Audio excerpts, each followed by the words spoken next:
Friends എല്ലാവർക്കും പവിത്രത്തിൻ്റെ പുതിയൊരു എപ്പിസോഡിലേക്ക് സ്വാഗതം. അങ്ങനെ മൂന്നാമത്തെ ദിവസം കേസ് വിളിക്കുമ്പോൾ വിക്രമൊക്കെ കോടതിയിൽ ഹാജരായിട്ടുണ്ട്. പക്ഷെ എന്താണ്, വിക്രമിൻ്റെ വക്കീൽ മാത്രം കോടതിയിലില്ല കേട്ടോ. കേസ് വിളിക്കുമ്പോൾ വിക്രമിന് വക്കീലില്ല. ആ സമയത്ത് എല്ലാവരും ടെൻഷൻ അടിച്ച് നിൽക്കുകയായിരിക്കും കേട്ടോ, എന്ത് ചെയ്യണമെന്ന് അറിയാണ്ടേ. ഇനിയിപ്പോൾ വേറൊരു വക്കീലിന് വേണ്ടി ജഡ്ജിയുടെ മുന്നിൽ അപേക്ഷിച്ച് കേസ് നീട്ടി വയ്ക്കാൻ പറയണമെന്ന് വിചാരിച്ചിരിക്കുന്ന സമയത്താണ് അങ്ങോട്ടേക്ക് ദർശൻ്റെ കടന്നു വരവ് കേട്ടോ. ദർശൻ വിക്രത്തിന്റെ വക്കീലായിട്ട്, വിക്രത്തിന് വേണ്ടി ഹാജരാവുന്ന വക്കീലായിട്ടാണ് ദർശൻ വരുന്നത് കേട്ടോ. ദർശന്റെ എൻട്രി ഒക്കെ നല്ല മാസം എൻട്രിയാണ്. എല്ലാവരും വിഷമിച്ചിരിക്കുന്ന ആ സമയത്ത് പെട്ടെന്നാണ് ദർശൻ കോടതിയിലേക്ക് വരിക. ദർശൻ എന്തിനാണ് എനിക്ക് വേണ്ടി ഹാജരാവുന്നതെന്ന് വിചാരിച്ച് വിക്രം തന്നെ ഞെട്ടിപ്പോകുന്ന ഒരു സിറ്റുവേഷൻ ആണ് കേട്ടോ. ദർശൻ എന്തിനാണ് വിക്രത്തിന് വേണ്ടി വന്നത് എന്ന് വേദ്യം ചിന്തിക്കുന്നുണ്ട് കേട്ടോ. അങ്ങനെ എല്ലാവരും ഞെട്ടി നിൽക്കുന്ന സമയത്ത് ഒരു ദൈവത്തിന്റെ പോലൊക്കെയാണ് വിക്രം എത്തുന്നത് കേട്ടോ. കമലയ്ക്ക് അങ്ങനെയൊക്കെയാണ് ഫീൽ ചെയ്യുക. കാരണം ആരും കേസ് എടുക്കാനുമില്ല. പെട്ടെന്ന് വക്കീല് വരാതിരിക്കുന്ന സമയം വിളിച്ച ഫോൺ എടുക്കുന്നില്ല. പിന്നെ പെട്ടെന്നൊരു വക്കീലിനെ സംഘടിപ്പിക്കാന്നൊക്കെ പറഞ്ഞു കഴിഞ്ഞാൽ അത് എല്ലാവർക്കും ബുദ്ധിമുട്ടുള്ള കാര്യമാണ്. അപ്പം എന്ത് ചെയ്യണമെന്ന് അറിയാതെ ടെൻഷൻ അടിച്ചിരിക്കുന്ന സമയത്താണ് ദർശന്റെ എൻട്രി. ദർശൻ വരുന്നുണ്ട്. കേസ് പെട്ടെന്നാണ് കേസിലേക്ക് വന്നത്. അതുകൊണ്ട് ഈ കേസ് പഠിക്കാൻ എനിക്ക് കുറച്ച് സമയം വേണം. അപ്പോൾ വേറൊരു ദിവസത്തേക്ക് കേസ് മാറ്റി വെക്കാൻ പറ്റുമോ എന്ന് ദർശൻ ചോദിക്കുന്നുണ്ട് കേട്ടോ ജഡ്ജിയോട്. ജഡ്ജി സമ്മതിക്കുന്നുണ്ട്. ഇത്രയും ദിവസം വാദിച്ച ഒരാളല്ലല്ലോ പിന്നെ വരുന്നത്. അതുകൊണ്ട് തന്നെ കേസ് പഠിക്കാൻ ആ വക്കീലിന് കുറച്ച് സമയം വേണ്ടി വരും. പെട്ടെന്നൊരു സാഹചര്യത്തിലാണല്ലോ ഈ കേസിലേക്ക് വരേണ്ടി വന്നത്. അതുകൊണ്ട് തന്നെ കേസ് പിന്നെ ഒരു ദിവസത്തേക്ക് മാറ്റി വെക്കുന്നുണ്ട് കേട്ടോ. അങ്ങനെ മാറ്റി വെച്ച് പിന്നത്തെ ദിവസം വന്നെത്തി. ആ ദിവസമാണ് ദർശൻ വേദേനെ കോടതിയിലിട്ട് പൊരിക്കുന്നുണ്ട് കേട്ടോ. വേദ പറഞ്ഞ മൊഴികളേനൊക്കെ ദർശൻ വേറെ രീതിയിൽ അതിനെ ചിത്രീകരിക്കുന്നുണ്ട്. ഇത്രയും ആളുകളുള്ള ഒരു സ്ഥലത്ത് വെച്ച് നടന്ന സംഭവം, അതിലൊരു ദൃക്സാക്ഷി മാത്രമേ ഉള്ളൂ എന്ന് പറഞ്ഞു കഴിഞ്ഞാൽ അത് ആർക്കും വിശ്വസിക്കാൻ പറ്റുന്ന കാര്യമല്ല. ആ ദൃക്സാക്ഷി എന്ന് പറയുന്നത് പ്രതിയുടെ ഭാര്യ കൂടിയാവുമ്പോൾ ആ മൊഴിയുടെ കാര്യത്തിൽ നമ്മൾക്ക് ഒന്നും കൂടി ചിന്തിക്കേണ്ടി വരുമെന്നൊക്കെ കോടതിയിൽ ദർശൻ വാദിക്കുന്നുണ്ട് കേട്ടോ. പിന്നെ വിക്രത്തിന്റെയും വേദയുടെയും കല്യാണം എന്ന് പറയുന്നത് രണ്ടുപേരുടെയും പരസ്പര സമ്മതത്തോടെയോ അല്ലെങ്കിൽ വീട്ടുകാരുടെ സമ്മതത്തോടെയോ നടന്നൊരു കല്യാണമല്ല. രണ്ടുപേരും പ്രണയിച്ച് വിവാഹം കഴിച്ചതും അല്ല. അതുകൊണ്ട് തന്നെ വിക്രം ഒരു ദേഷ്യത്തിന്റെ പുറത്ത് അല്ലെങ്കിൽ അപ്പോൾ ആ ഒരു സിറ്റുവേഷനിൽ ഉണ്ടായ വാക്ക് തർക്കത്തിന്റെ പേരിൽ ബലമായിട്ട് വേദയെ താലി കെട്ടുകയായിരുന്നു. ആ സംഭവത്തിന്റെ പേരിൽ വേദയ്ക്ക് വിക്രത്തിനോട് ഉണ്ടായിരുന്ന വൈരാഗ്യത്തിന്റെയും പ്രതികാരത്തിന്റെയും വാശിയുടെയൊക്കെ മറ്റൊരു രൂപമായിട്ടാണ് വേദ ഈ കേസിൽ വിക്രത്തിന് എതിരെ വരാനുള്ള കാരണം എന്ന് പറയാണ്. ഇതുവരെ ഉണ്ടായിരുന്ന കേസുകളിൽ വിക്രം പല കേസിലും വിക്രത്തിനെ കള്ളക്കേസുകളിൽ കൊടുക്കാൻ പോലീസുകാർ ശ്രമിച്ചിട്ടുണ്ട്.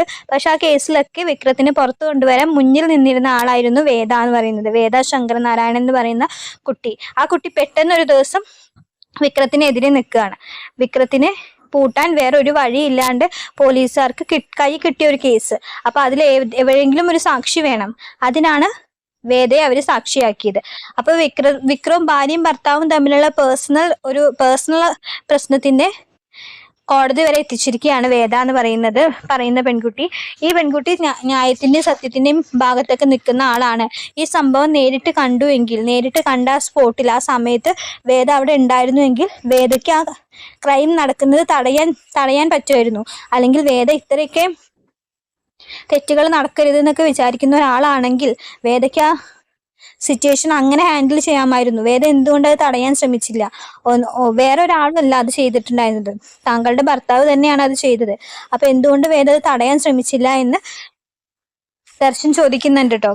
അപ്പൊ അതിന് വേദയ്ക്ക് മറുപടി ഇല്ല. ഇനി വേദയ്ക്ക് തടയാൻ പറ്റിയില്ലെങ്കിൽ വേദയ്ക്ക് ഫോൺ എടുത്ത് പോലീസിനെ അറിയിക്കായിരുന്നു. അപ്പോഴേക്കും ഓൺ ദ സ്പോട്ടിൽ പോലീസ് അവിടെ എത്തുമായിരുന്നു.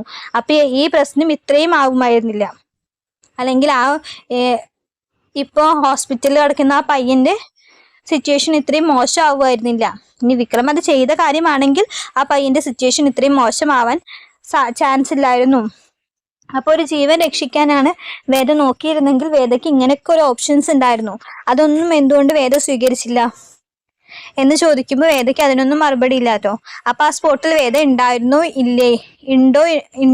എന്നതിൽ ഞങ്ങൾക്ക് ഉറപ്പ് പറയാൻ പറ്റില്ലല്ലോ എന്ന് പറയുന്നുണ്ട് കേട്ടോ. അപ്പൊ വേദ പറയുന്നുണ്ട് അപ്പൊ എനിക്ക് അതൊന്നും തോന്നിയില്ല എന്ന് പറയണം കേട്ടോ. പിന്നെ എപ്പോഴാണ് വേദയ്ക്ക് വിക്രത്തിനെതിരെ സാക്ഷി പറയണമെന്ന് തോന്നിയത് എപ്പോഴാന്ന് ചോദിക്കുമ്പോൾ വേറെ ആരും സാക്ഷി പറയാനില്ല, വേറെ ആരും കണ്ടവരില്ല എന്ന് ആരും സാക്ഷി പറയാൻ ധൈര്യപ്പെടില്ല എന്ന് പറഞ്ഞ സിറ്റുവേഷനിലാണ് ഞാൻ സാക്ഷി പറയാൻ തയ്യാറായതെന്ന് വേദ പറയുന്നുണ്ട് കേട്ടോ. അപ്പൊ സ്വന്തം ഭർത്താവിനെതിരെ വേറെ ആരും സാക്ഷി പറയാനില്ല എന്നുള്ള സിറ്റുവേഷൻ വന്നപ്പോഴാണ് വേദ സാക്ഷി പറയാൻ തയ്യാറായത്. അപ്പൊ സ്വന്തം ഭർത്താവിനോട് എന്തിന്റെ ദേഷ്യത്തിന്റെ പുറത്താണ് വേദ അങ്ങനെ ചെയ്തത് എന്ന് ചോദിക്കുമ്പോഴും വേദയ്ക്ക് മറുപടി ഇല്ല കേട്ടോ. അപ്പൊ വിക്രത്തിനെ എങ്ങനെയെങ്കിലും കൊടുക്കണമെന്ന മനോഭാവത്തോടെ നടക്കുന്ന പോലീസുകാര് വേദേനെ കൂട്ടുപിടിച്ചതാണ്. വേദ വാസവൻ MLA വാസവന്റെ നിബന്ധനകൾക്ക് അല്ലെങ്കിൽ നിർബന്ധത്തിന് വഴങ്ങിയാണോ അതോ ഭീഷണിക്ക് വഴങ്ങിയാണോ എനിക്കറിയില്ല. അങ്ങനെ ഒരു കാര്യത്തിന് വേണ്ടിയാണ് വേദ ഇപ്പോൾ എന്റെ കക്ഷിക്കെതിരെ സാക്ഷി പറയാൻ വന്ന് നിൽക്കുന്നത്. അവര് തമ്മിൽ കണ്ടതിനുള്ള എല്ലാ തെളിവുകളും എന്റെ കയ്യിലുണ്ട് എന്ന് പറഞ്ഞിട്ട് വേദേനെ കാണാൻ വാസവൻ MLA വാസവൻ വിക്രത്തിന്റെ വീട്ടിൽ വന്ന് സംസാരിക്കുന്നത് ഇതൊക്കെ നമ്മൾ പ്രമോല് കണ്ടിട്ടുണ്ടല്ലോ. അപ്പൊ ആ സീനിൽ അതിന്റെ കുറച്ച് ഫോട്ടോഗ്രാഫ്സ് ഒക്കെ ദർശൻ കോടതിയിൽ ഹാജരാക്കുന്നുണ്ട്. അപ്പോൾ വാസവൻ എന്ന് പറഞ്ഞ MLAയുടെ നിർബന്ധത്തിനോ ഭീഷണിക്കോ വഴങ്ങിയാണ് എന്റെ കക്ഷിക്കെതിരെ വേദ ശങ്കരനാരായണൻ ഇങ്ങനൊരു കള്ള സാക്ഷി പറയാൻ കോടതിയിൽ എത്തിയിരിക്കുന്നത്.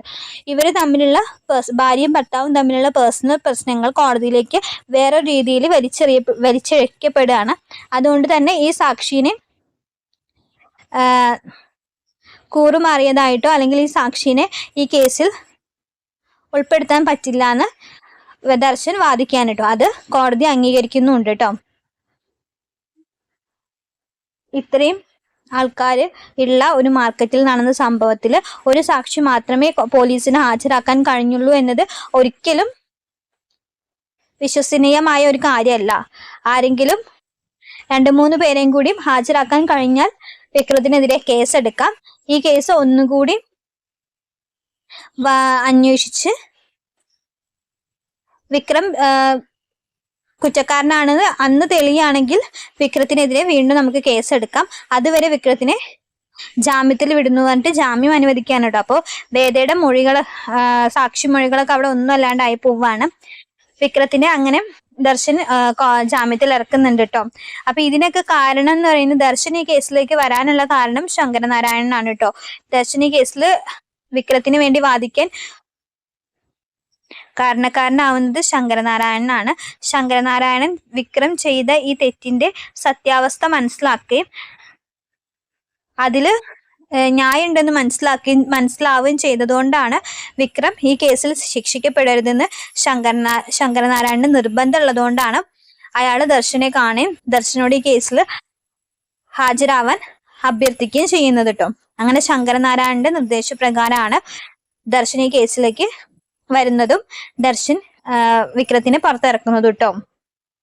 അപ്പൊ ശങ്കരനാരായണന് സത്യാവസ്ഥ മനസ്സിലാവുന്നത് ബാലൻ സർ വഴി തന്നെയാണ് കേട്ടോ. റിട്ടയർഡ് പോലീസ് ഓഫീസർ ആയതുകൊണ്ട് തന്നെ ശങ്കരനാരായണന് നല്ല പരിചയമുള്ള ഒരു വ്യക്തിയാണ് അദ്ദേഹം ശങ്കരനാരായണനെ നേരിട്ട് വീട്ടിൽ വന്ന് കാര്യങ്ങൾ പറയുകയും മനസ്സിലാക്കുകയും ചെയ്തതിന്റെ പുറത്താണ് വിക്രത്തിന്റെ ഭാഗത്ത് തെറ്റൊന്നുമില്ല, തെറ്റ് ചെയ്തത് വരുണാണെന്ന് മനസ്സിലാക്കുകയും അങ്ങനെ ഒരു ആൾക്ക് ഇതിനും വേറൊരു ശിക്ഷ കിട്ടാനില്ലെന്ന് മനസ്സിലാക്കിയ ശങ്കരനാരായണൻ വിക്രത്തിന്റെ കൂടെ നിൽക്കുകയാണ് ചെയ്തത് കേട്ടോ. അപ്പൊ വിക്രത്തിന്റെ നന്മ അവിടെ തിരിച്ചറിയാൻ ബാക്കിയുള്ളത് വേദ മാത്രമായിരുന്നു കേട്ടോ. വേദയ്ക്ക് പിന്നീട് അത് തിരിച്ചറിയുന്ന സീനൊക്കെ വരുന്നുണ്ട് കേട്ടോ. വേദ അത് എന്തുകൊണ്ടാണ് വേദ വിചാരിച്ചിരുന്നത് അനിയൻകുട്ടന് അപകടപ്പെടുത്തിയതിന്റെ ദേഷ്യത്തിനാണ് വിക്രം ഇതൊക്കെ ചെയ്തതെന്ന്, അതിനല്ല വേറൊരു കാര്യത്തിനാണെന്നുള്ളത് വേദ പിന്നീടാണ് മനസ്സിലാക്കുക കേട്ടോ. അപ്പൊ ആ സീൻസ് ഒക്കെ വരുന്നുണ്ട്. ദർശനും ശങ്കരനാരായണനും കൂടിയാണ് വിക്രത്തിനെ പുറത്തിറക്കുന്നത്. അപ്പൊ വീഡിയോ ഇഷ്ടമായി കഴിഞ്ഞാൽ എല്ലാവരും ഒന്ന് ലൈക്ക് ചെയ്യണം, സബ്സ്ക്രൈബ് ചെയ്യണം. താങ്ക്